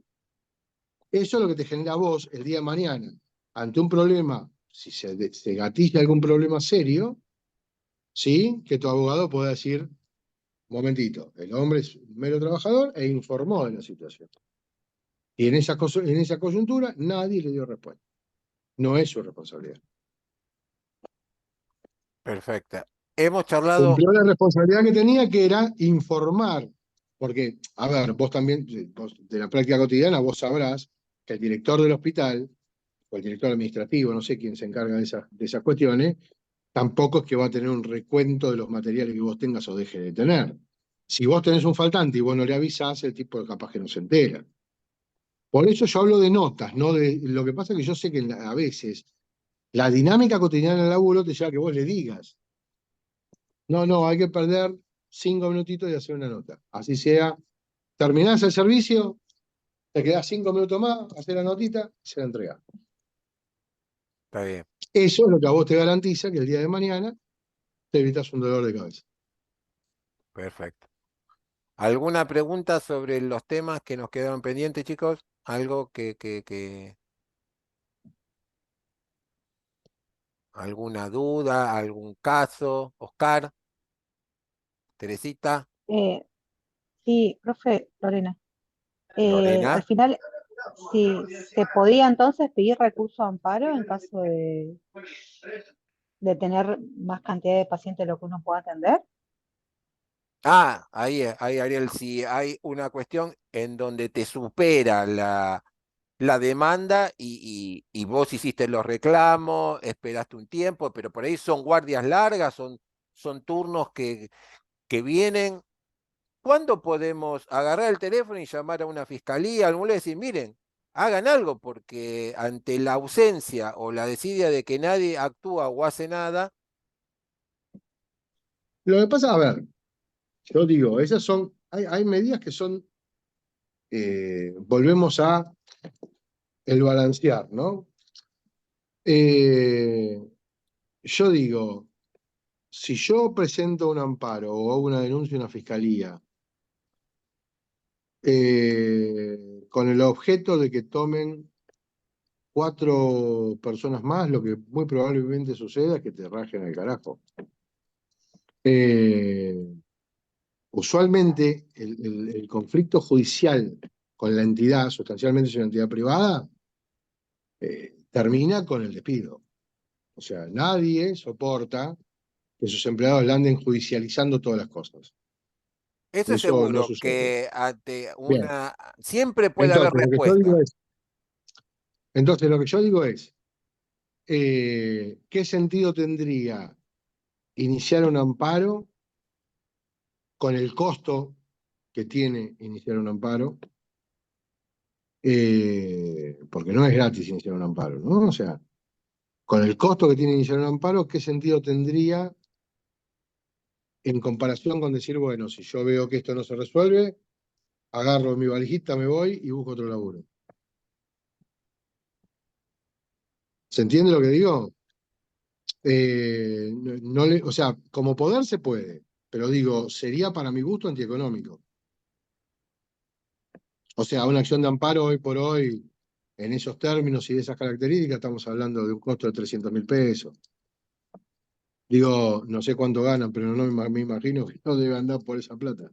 No, no, A veces obvio. capaz que es más fácil pegar el salto a otro lado y curarse en salud que andar entrando en un conflicto judicial con la entidad para que después te valga igual, se va a producir el distracto, digamos, igual se va a producir tu salida del lugar porque judicializaste la cuestión.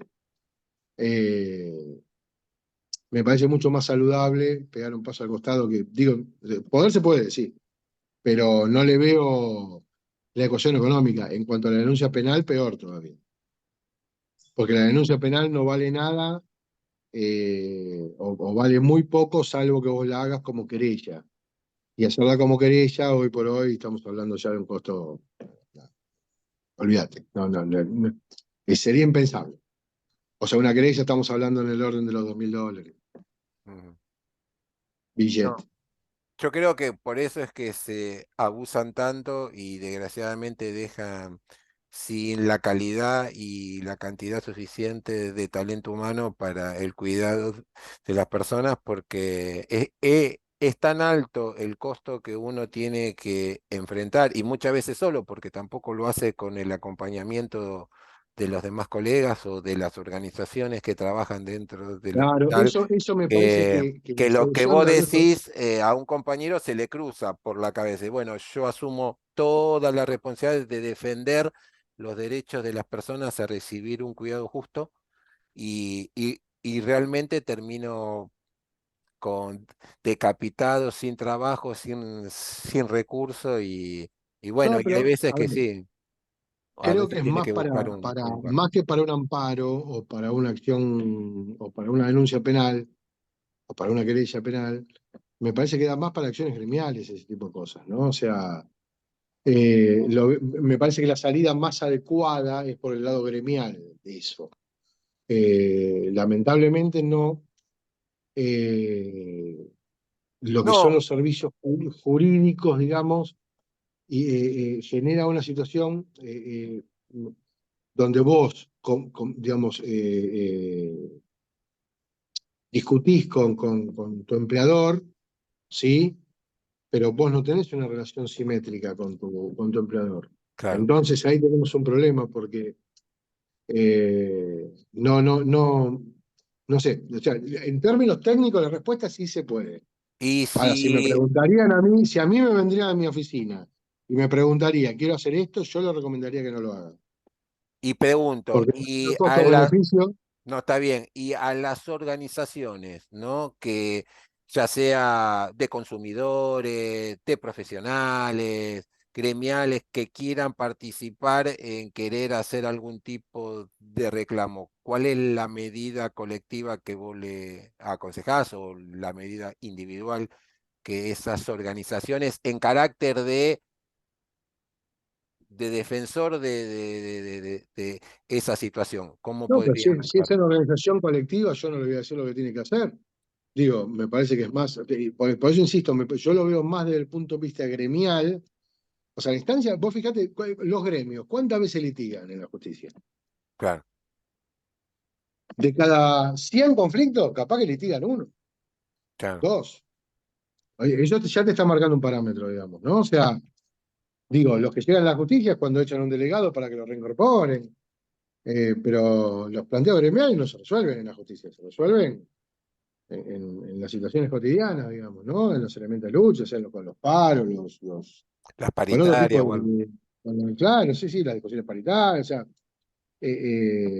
o con charlas entre lo que sería la comisión interna de la clínica con el director, o con charla entre el secretario general del gremio con el director, o la asociación de profesionales con el director.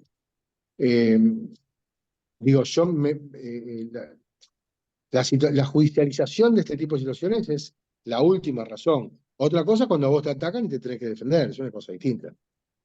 A vos te imputan determinada cuestión o determinada mala praxis, bueno, ahí te tendrás que defender. Pero la judicialización de la cuestión interna del hospital, o sea, no es económico, no estás en igualdad de condiciones Para para pelearla. que se te genere eso, para pelearlo por lo menos individualmente, ¿no? O sea, vos me decís, no, se juntan 50 y lo queremos hacer judicial, bueno, está bien. Pero ahí ya podemos hablar, porque estás hablando de que capaz que con 10.000 pesos por barba lo resolviste. Claro, ¿Se entiende? Pero si no, no, si no, no resulta antieconómico que lo encare uno solo, es imposible. que le pare una. Eh, y no sería, o sea, yo te vuelvo a repetir, si a mí me venías a consultar a mi oficina y me venís con este planteo, yo te diría, no lo hagas. Está bien, Después, obviamente, si vos lo querés hacer, yo te lo hago, pero te aconsejaría que no. está bien. ¿Qué otra pregunta hay? ¿De alguna situación particular de los temas vistos, o de alguna situación que crean ustedes que nos sirven como para debatir eh, en base a las obligaciones, a las prestaciones, a los actos jurídicos que hemos visto, los hechos, alguno de los temas o alguno de los términos que no les ha quedado claro? Ah, algo que ustedes mismos preguntaban,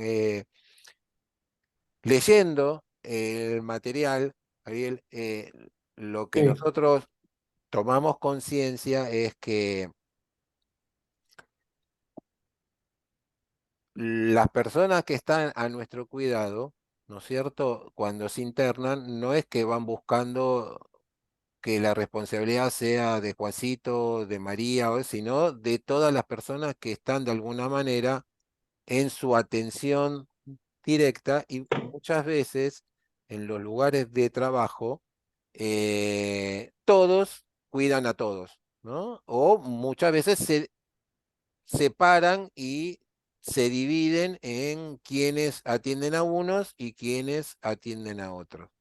Y lo que veníamos leyendo era que las personas tienen el derecho de reclamar por su justa prestación, por una prestación completa, y sobre todo que ellos, de alguna manera, la responsabilidad que hay con ellos es indivisible. Yo no puedo decir, ah, no, yo me ocupé de darle la medicación, ah, no, yo de la higiene, no, yo del, del brazo derecho o del izquierdo. Si situaciones que no se completan en tiempo y forma o hay situaciones que se omiten, esas situaciones, ¿cómo los dejan a todos frente a los acreedores?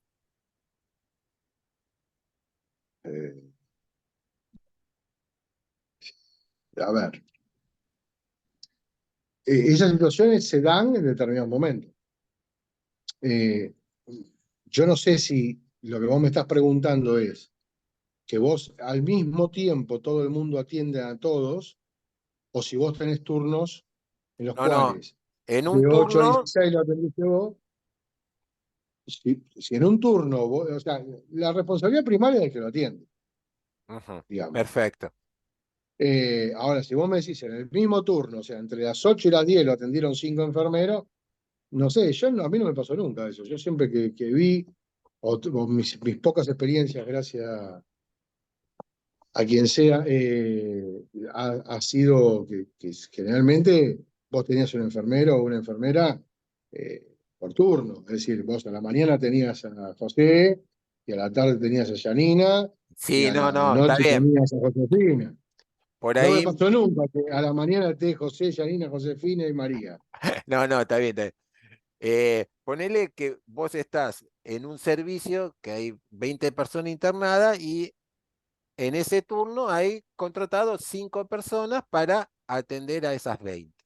Y ellos Bien, trabajan de manera colaborativa, todos colaborando con todos, haciendo el trabajo de brindar las prescripciones, tanto de otras disciplinas como las prescripciones nuestras, y vamos realizando el trabajo. Hay una organización en cuanto a la distribución del trabajo en ese turno. Pero bueno, o casualidad, una cosa es el trabajo que se prescribe y otra es el trabajo que se termina realizando. Si los dos no son iguales, hay alguna situación de que por ahí hay cosas que quedaron sin hacer. Ante las situaciones que quedan sin hacer, ¿hay alguna responsabilidad de todos ante esa sí, situación? en principio sí. En En principio, sí. principio sí, Eso, pero a ver, te vuelvo a repetir, o sea, a ver, así como yo te digo que nadie judicializa todo, los pacientes tampoco. ah, ya sé, sí, sí, sí, no sé tampoco. No, por Sí, los suerte, pacientes tampoco. si lo judicial, Bueno, si no, yo te son digo, benévolos con yo he nosotros. tenido, Será así como te porque digo que he también les tenido, sale caro, entonces tampoco. Pero yo te vamos, digo que, digamos, por lo menos, te transmito mi experiencia personal. Yo he tenido experiencias complicadas en varias situaciones en hospitales. Tuve una muy compleja en el Hospital Español, tuve una muy compleja en el Argerich. No, en el Argerich no, en el Clínicas. Eh, y la verdad que yo que soy abogado, no la judicialicé. claro, Lo bueno, resolví de otro modo. En el Méndez. bueno, pero O sea, perfecto. lo resolvés hablando, pidiendo, exigiendo, pero judicializarlo, o sea, por eso digo, más allá que esta sea una materia que tiene que ver con el derecho, digo, bajemos a la realidad también en cuanto a no todo se judicializa, no todo Ahora, si vos me decís,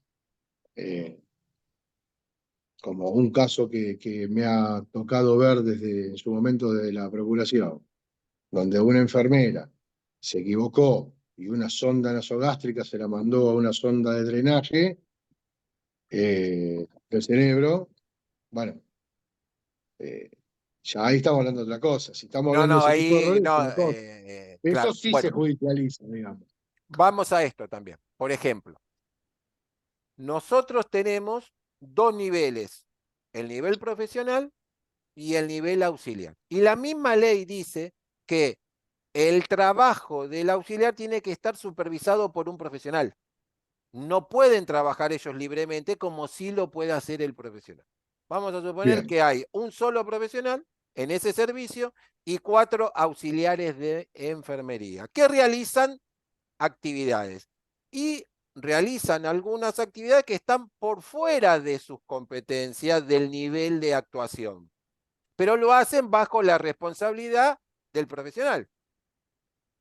En el caso que pasa eso que te tocó ver de que es re común que la sonda pueda ir al cerebro como al pulmón, es re común, mueren muchas personas por bronco no me digas que puede ser común eso, no seas malo. aspiración. Bueno, es muy común, desgraciadamente, es común. ¿Sí? Sí, es muy común, A mí me sí, la pareció broncoaspiración. una enormidad, pero bueno. La del cerebro es menos común que la respiratoria, pero digamos, Ah, ok. la cuestión puntual es, para ese profesional que él no lo hizo, ¿es solidario ante esa situación Y de si lo estaba que hizo supervisando, otro? sí. Sí, sí, Ah, claro, si estaba supervisando, sí. bien, entonces lo que De eso hemos empezamos a leído supervisar. más o menos va de acorde a esta cuestión de responsabilidad. Bueno, chicos, pregunten ustedes, porque esta es la oportunidad que queríamos ir repasando cosas que no nos quedaban claro.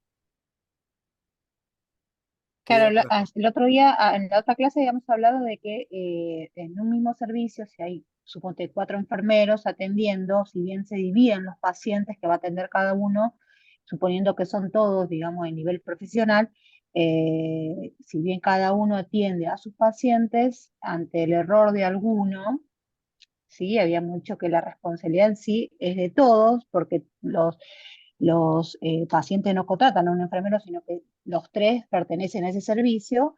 eh, la responsabilidad es de todos, pero el que atiende a ese paciente tiene la mayor responsabilidad. Puede ser eso lo que hablamos en la clase pasada. Eso Eh, habíamos leído y interpretado que justamente el actuante es el que tiene más responsabilidad porque de alguna manera es al que se le adjudica lo que mencionó Ariel, que hay un daño y una relación causal. Bueno, esa maniobra que hizo le ocasionó el paro cardiorrespiratorio o lo que fuera. Ahora, lo que nos decía en esa misma responsabilidad era que había una solidaridad en cuanto al resto, en cuanto a la participación que tienen, porque la persona no tiene identificado a un deudor, sino que somos todos deudores. Ariel, sobre este tema. igual, espera, vamos por parte, diría ya. Una cosa es cuando vos, entre todos, atienden a todos. Si Sí, vos tenés una distribución de pacientes donde vos atendés al 1, 2, 3 y 4 y el otro atiende al 5, 6, 7 y 8, es más determinable de quién se trata el error. sí, La solidaridad civil, la responsabilidad civil, en sí. el caso donde estén distribuidos los pacientes, solo va a caer en el caso que haya un supervisor. Si Ah, no hay un supervisor, es exclusiva de que lo atendió. ah, O sea, en el caso que decía acá, la persona que preguntó, que no recuerdo el nombre, Lorena. eh, Lorena, lo que preguntaba Lorena es si todos son profesionales de la salud, ninguno supervisa a ninguno, salvo que haya algún jefe de servicio. En ese caso, podríamos estar hablando de una responsabilidad también del jefe de servicio, porque en definitiva, por una cuestión de cargo supervisa, no de profesión. ¿Se entiende? Sí, Pero siempre estamos hablando de la solidaridad en la responsabilidad es individual en principio. ajá, ¿Está bien? De quién lo atendió. Ahora, si vos me decís, yo no puedo determinar quién lo atendió, y bueno, ahí ya estamos hablando de otra cosa.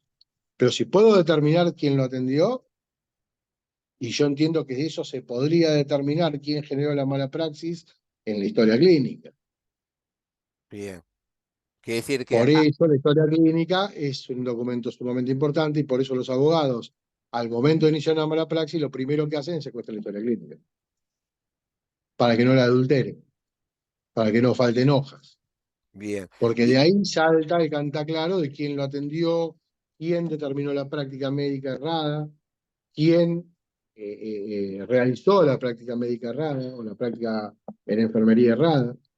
¿Sí? Entonces, y esto también, hago un paréntesis, desde lo que es la responsabilidad penal no es colectiva, es individual de la persona que se cometió el error, eventualmente del supervisor, si no supervisó, pero hay que acreditar que pudo haberlo evitado y no lo hizo.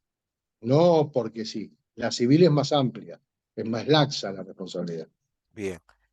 Habíamos visto con el mismo ejemplo situaciones en donde determinadas prácticas que se pueden resolver en un acto o en varios actos para terminar con la prestación, muchas veces requerimos de la necesidad de la colaboración de los otros pares que están en el mismo grupo.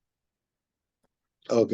¿Qué pasa si alguno se niega a querer colaborar con otro y eso genera de alguna manera que trae algún perjuicio para el acreedor? Por ejemplo, un caso muy común es en algunos espacios hay personas hiperobesas, lo tenés que rotar, lo tenés que mover, necesitas la colaboración de otros que te vengan a ayudar por X motivo, no te ayudan, lo haces vos solo y la persona se te cae de la cama, hace traumatismo de crack, bueno, situación que también son muy comunes, las caídas dentro de los servicios.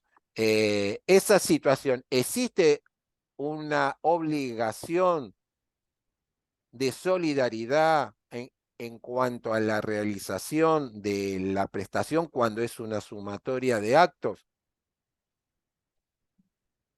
Y sí, ahí sí. Porque ahí vos vas a tener la responsabilidad del que lo hizo solo y del que se negó a hacerlo por negarse a la prestación. Porque muchas veces Y me al dice, negarse se negó el el daño. paciente es tuyo, el paciente es tuyo, el paciente, sí, está bien, nosotros hacemos una distribución, pero el acreedor no le importa quién le toca o quién no le toca, lo que él busca es que si la resolución dice No, no, pero que, pero estás buscando en el lado equivocado para mí, José. A ver, yo insisto en esto. Vos me decís, si por el tipo de paciente o por el tipo de práctica vos requerís del auxilio de un compañero. Bueno, se supone que el compañero tiene que ayudarte, ¿no? Pues si no, por lo pronto sería un mal compañero. no, eso Se segurísimo, niega. Pero además al negarse genera una situación que en definitiva genera el daño. Entonces el nexo causal se genera desde ahí, porque el nexo causal con el daño se puede generar por acción o por omisión. o por omisión. Claro. Entonces, digo, si vos necesitas una práctica médica en la cual necesitas que dos enfermeros o enfermeras roten al paciente y uno se niega, y al intentar hacerlo uno solo lo tira de la cama, bueno, la culpa es del que lo tira de la cama y del que se negó a ayudarlo para evitar que se caiga de la cama. Por Claro. ejemplo, ¿no? O sea, digo, eh, pero estamos hablando de otra cosa, hablando de cosas muy específicas. A mí me gusta más abordar temas más generales porque situaciones específicas puede haber 250.000. Y lo que me parece a mí que está bueno tener un parámetro de a dónde empieza tu responsabilidad y dónde termina tu responsabilidad. Tu responsabilidad es el paciente, ¿sí? Es el bienestar del paciente. Por eso decimos que si vos estás seguro que lo que te está indicando el médico que le des lo va a matar, no lo tenés que hacer. Claro, obvio. O sea, digo, hay cosas que hacen que tu conocimiento profesional, ¿sí?, determine qué es lo mejor para el paciente. Si tu determinación profesional indica, se te prende el semáforo rojo que dice, no, no, momentito, esto no lo beneficia al paciente, sino que al contrario, lo perjudica y hasta lo puede dañar severamente, ¿sí? es donde uno tiene que poner el límite. Claro. Y sin ningún debate, sin ninguna línea de discusión. Y sin tener que sopesar otra cosa que no sea la vida del paciente. No, el Ahora, bienestar. se dan otros grises donde ya podemos empezar a discutir, digamos, a ver, si mi compañero no me ayuda, bueno, qué sé yo, eso ya, no sé si es una cuestión de derechos, sino más para decirle, che, pedazo de Gil, ayúdame. No sé si me entendés. Es que muchas veces otros piensan que la división del trabajo en cuanto a los pacientes es como que te saca de responsabilidad de no poder entender de que el esfuerzo del trabajo de todos es lo que asegura la unidad de producción de Yo, enfermería, de que hay yo digo situaciones que que se requiere sí o sí de poder la tener responsabilidad, ese perdón, sentido colaborativo. es fácil. La responsabilidad es del servicio. Claro, Los que están en el servicio tienen la responsabilidad. claro. Ahora, en cosas muy puntuales, por eso yo dije de mala praxis, no de buena praxis. Ah, De mala praxis, si vos le errás, bueno, la sí. responsabilidad es individual. Ahí sí, ¿Sí? sí, eso lo No, ahí habíamos no es dicho. colectivo. Lo colectivo tiene que ver con la prestación. No, y también Yo con las insisto que omisiones. no cualquier prestación o falta de prestación se judicializa. No, Generalmente se judicializan las graves. las graves. Habrá otros que judicializan todo, pero la verdad que son los menos, digamos. No, eso no sucede en la práctica. Chicos, ¿alguna pregunta más? Porque no me voy a quedar sin tiempo para aprovechar que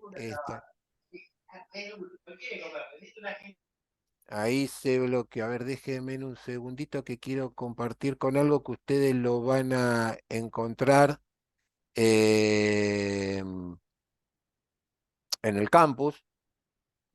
Voy a abrir un poquito más. Que es uno de los últimos capítulos de nuestra ley, de la 24.004. Prácticamente casi nada se reglamentó. Y oh, qué casualidad, era uno de los capítulos importantes que nos hubieran dado mucho bienestar. Justamente hoy que se los mencioné, el 24, es el que de alguna manera trató el tema de la insalubridad en enfermería. Hace 35 años de esto. ¿Cuántos compañeros se hubieran podido jubilar mejor? Porque justamente esto que les mencionaban recién, en algunas jurisdicciones, enfermería está cobrando un plus, como lo cobran los médicos con respecto, por ejemplo, al trabajo en las unidades de cuidado crítico y intensivo. En algunos lugares, sobre todo, todavía falta, vieron que con la Ley Nacional de Salud Mental se llevó hacia los hospitales de agudo los servicios de unidades de internación de salud mental. Bueno, ese compañero que está trabajando en un hospital de agudo, pero que trabaja en la unidad de salud mental de internación de corto tratamiento, vamos a suponer de 6 meses, o de un poco más si el juez dice que puede estar más tiempo y demás, tendrían que estar bajo un régimen específico que tiene que ver justamente por esta cuestión de insalubridad. Bueno, y así puedo darle cada uno de los ejemplos donde hay muchos compañeros que desgraciadamente no hay una adecuación. Y todo parte de que en el recibo de sueldo, como los rotan, o aunque no los roten y sigan estando ahí durante muchos años, no se tomaron el trabajo de ir a recursos humanos y decirle, mira, poneme acá que yo trabajo en tal servicio. Porque si no, después cuando te querés jubilar, no tenés los aportes que la patronal debe hacer de acuerdo a ese tipo de tarea, y muchas veces tampoco podés llegar a tener en algunas situaciones, si bien nosotros tenemos enfermedades profesionales que nos reconocen, a algún tipo de necesidad o de reclamo por el deterioro de tu salud. Pero esto se hubiera solucionado si simplemente esto último que les marqué acá, la autoridad de aplicación, que ¿quién es? La CENAPE. Se creó hace poquito, pero digamos, la autoridad de aplicación, cuando no existía la CENAPE, la Comisión Nacional de Enfermería, para el seguimiento de esta ley y para el asesoramiento, la autoridad de turno, ya sea el ministro o el secretario de salud, de la jurisdicción que sea, podría tranquilamente, junto con el Ministerio de Trabajo y de Seguridad Social, haber ampliado esta situación y haber de alguna manera facilitado su operacionalidad, cosa que desgraciadamente no pasó, ¿no? Y esto de alguna manera es importante tenerlo en cuenta porque es una deuda que tenemos hacia el sector. Miren cómo en algunas leyes provisionales Oscar Garay se tomó el trabajo de buscar, por ejemplo, en la de San Luis, cómo mucho tiempo después o promediando la década del 90, que es cuando se da la segunda ola de la pandemia del VIH, sí pone en la ley provincial, en el inciso C del artículo 24, la atención a pacientes que conviven con el VIH. No me gusta utilizar ese término ambiguo y obsoleto. El artículo 25 para mí es también sumamente importante, que permanentemente muchos lo sabemos de memoria, pero lo que no recordamos es que tampoco se reglamentó. Y un poco tiene que ver con muchas de las cosas que hoy estuvimos mencionando. Nos invitan permanentemente al intrusismo cuando lo podríamos haber solucionado con este artículo 25. Este artículo 25, ¿qué dice? La autoridad de aplicación determinará las competencias específicas de cada uno de los niveles, según el artículo 3, que podrán autorizar al nivel profesional a hacer una ejecución excepcional de determinadas prácticas, que lógicamente son de carácter de otra disciplina, de la medicina o de otra, que se necesitara aplicar en una situación de emergencia. Si nosotros tuviéramos esto reglamentado, ¿a cuántas personas más podríamos estar salvando? ¿O cuántos compañeros que están haciendo estas prácticas las harían con una mejor competencia y con una mejor cobertura legal? Porque el problema es cuando lo haces y la situación sale mal y empiezan a preguntarte por qué lo hiciste. Entonces, todas estas situaciones es lo que realmente de este capítulo, hay estos dos capítulos, el 24 y el 25, fueron trascendentales. Y 35 años y todavía no logramos. Yo creo que son deudas que están pendientes. Y una de las cuestiones de por qué las cosas no pasan porque sí, piensen ustedes que la ley se reglamentó en el 91. El mismo artículo 26, lo que le da de promedio a la mayoría de las leyes son 180 días. Bueno, pasaron 2 años para sacar una reglamentación que reglamentó la mitad de la ley y que artículos tan importantes como estos dos y otros no dijeron ni mu.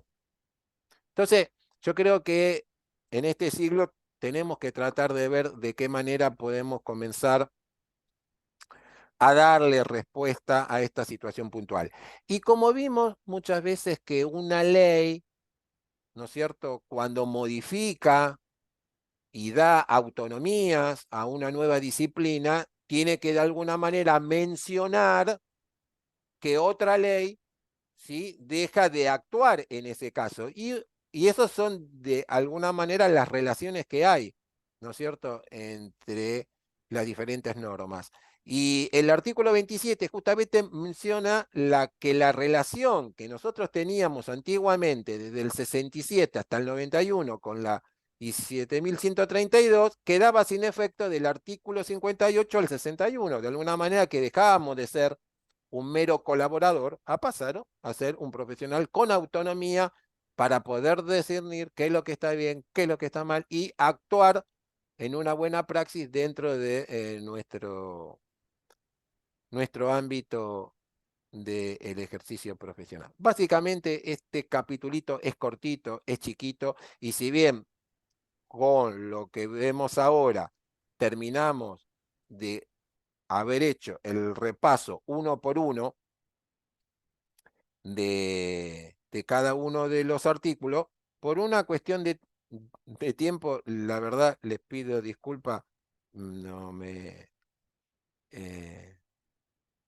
fui demasiado fanático a la hora de preguntar y me quedé sin tiempo para que hubiera estado bueno charlarlo justamente con Ariel, pero nos va a quedar pensando para la próxima. Después le haremos llegar algunas dudas que tengamos, porque nosotros tenemos una relación que muchas veces suscita una cierta problemática en el tema de las obligaciones que tenemos nosotros y las que tiene el médico. Y sobre todo por estas cuestiones que hay de los grises que estábamos charlando anteriormente con Ariel y con todos. Lo que yo les dejo es esto, tienen un fin de semana largo, es también cortito este capítulo, tiene también una manera de cuestionario en relación al caso, que es muy sencillo también de ver, de que podamos practicar esta cuestión de si está viciado, si no está viciado, si cuáles son los elementos que podemos encontrar, pero básicamente va a ser hincapié este artículo, y con esto dejo y termino, es en este concepto que para mí es, yo creo que es trascendental, digamos que nosotros y los médicos tenemos una responsabilidad que no es de asegurar resultados, sino de asegurar medios.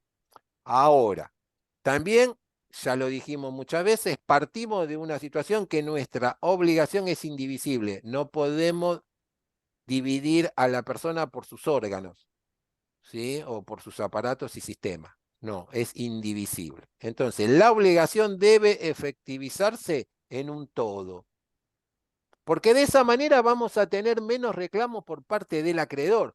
Después, como dijo, digamos, Ariel, si son cuestiones banales, no la judicializa.